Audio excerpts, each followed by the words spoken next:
Dalam banyak rasio yang kita bahas di bab ini, angka rata-rata bisa tergantung pada apakah kita mengkhawatirkan masa lalu. Dalam hal ini rata-rata sesuai atau masa depan, atau angka akhir apakah lebih baik, juga menggunakan ending yang angka umum dalam rata-rata industri pelaporan. Jadi untuk tujuan perbandingan diakhiri angka-angka yang harus digunakan.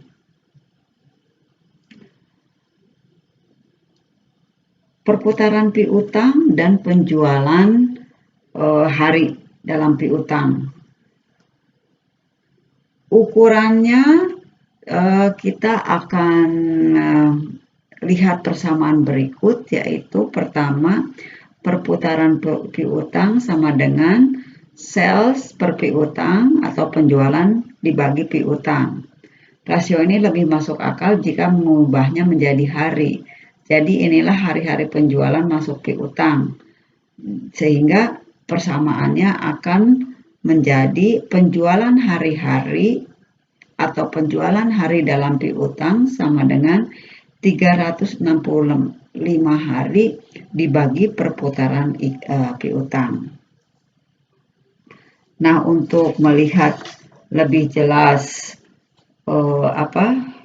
penjelasan rasio yang barusan, perputaran piutang dan penjualan hari, kita lihat contoh 3.2. Berikut ini variasi periode penagihan hutang piutang. Berapa lama rata-rata waktu yang dibutuhkan bagi Frugprok Corporation untuk membayar tagihannya? Jawabannya, untuk menjawabnya kita perlu menghitung akun tingkat perputaran hutang dengan menggunakan harga pokok penjualan.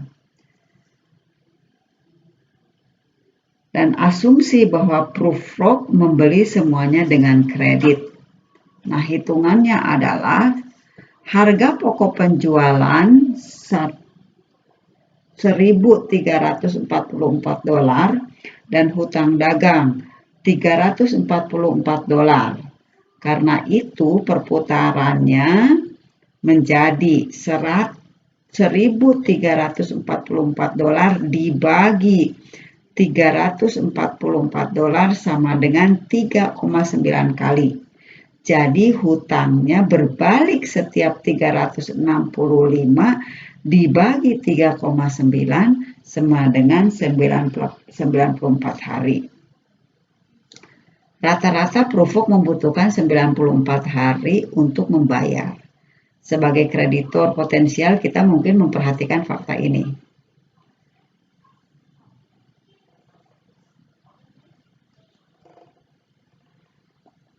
Rasio perputaran aset dari akun tertentu seperti inventaris atau piutang, kita dapat mempertimbangkan beberapa rasio.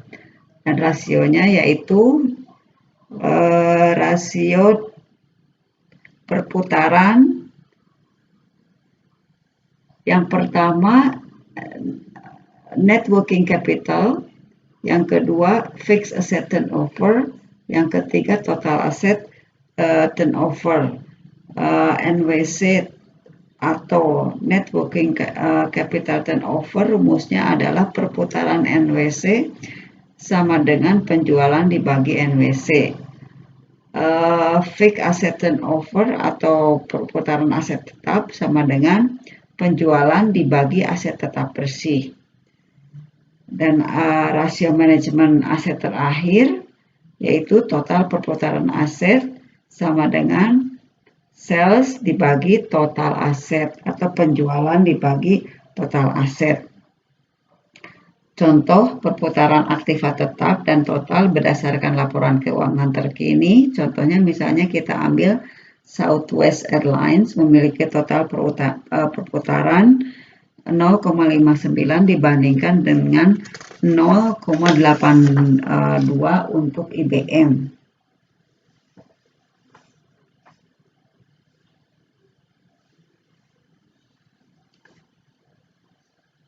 Nah,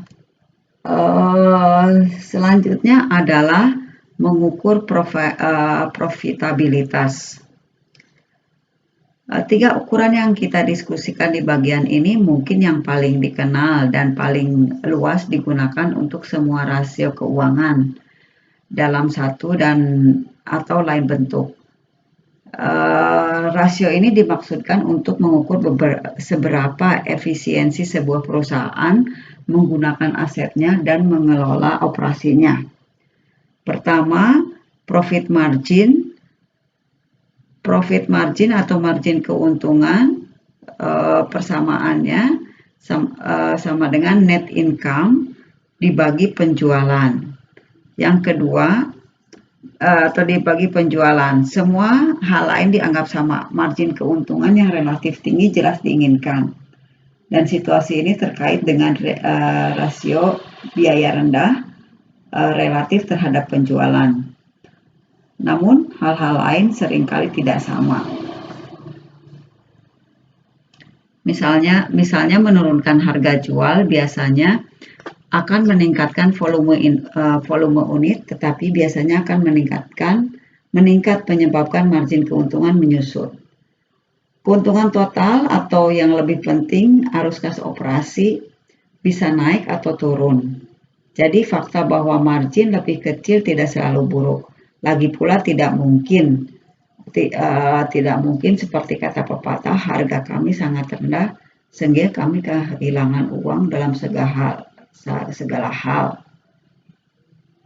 Nah, itu adalah pepatah yang biasa dilakukan oleh perusahaan.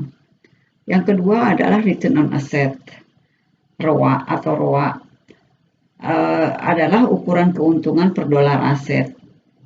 Itu dapat didefinisikan dengan beberapa cara, tetapi yang paling umum adalah return on asset sama dengan net income dibagi total aset atau pengembalian aset sama dengan net income dibagi total aset. Terus yang selanjutnya itu return on equity. Return on equity atau ROE adalah ukuran bagaimana pemegang saham bernasib atau nasibnya nasibnya tahun ini. Karena tujuan ROE ini adalah menguntungkan pemegang saham. ROE dalam akuntansi adalah ukuran bottom line, kinerja yang sebenarnya dari perusahaan. ROE biasanya diukur sebagai berikut. Pengembalian ekuitas sama dengan net income dibagi total ekuitas.